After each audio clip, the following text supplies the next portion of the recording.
Hello, this is Alex Barlow, a partner at Robbins Cloud, and this is my partner, Jory Laney. Together, we operate the food safety portion of the law firm. Our firm is also the sponsor of unsafefoods.com, a blog dedicated to informing the public about food safety and food safety problems that arise. Today, we're doing this video to bring out a little information about a new outbreak that we've become aware of. I'm holding in my hand a alert from the CDC regarding a multi-state outbreak of Shiga toxin E. coli 0157H7 linked to I Am Healthy brand soy nut butter products. This is an outbreak that we've been tracking for 3 or 4 days now.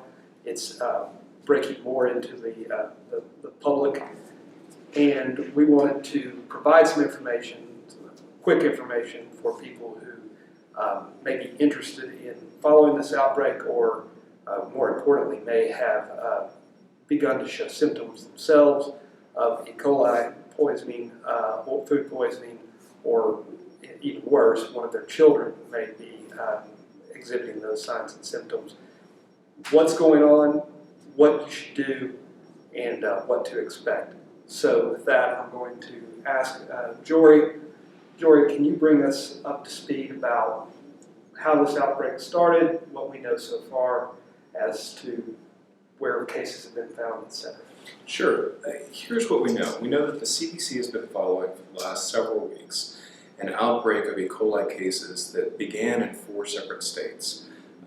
Earlier this week, it was reported that there were 10 separate instances of people infected with E. coli. And even though they were in different states, the CDC suspected that they were all part of the same outbreak because the serotyping of the bacteria, the E. coli 0157H7 bacteria, that each of these people had and was causing their symptoms was very genetically similar. So they thought that there was a similar source, a point source that they'd all been exposed to. But the problem was they didn't know what that source was. The investigation has continued, and as the CDC and the local health departments have been interviewing the victims and their families, they've discovered that there's a link, a likely link, to these cases of E. coli and a soy nut butter, a peanut butter alternative product called Soynut butter that is produced by an Illinois company called the Soynut Butter Company.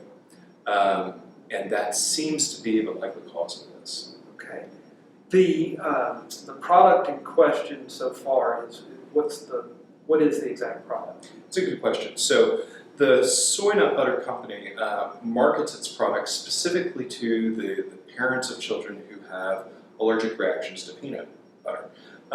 So for kids who are allergic to peanut butter or gluten or dairy or eggs or a variety of other things, they've created this soy alternative that shouldn't cause any problems for kids with allergies.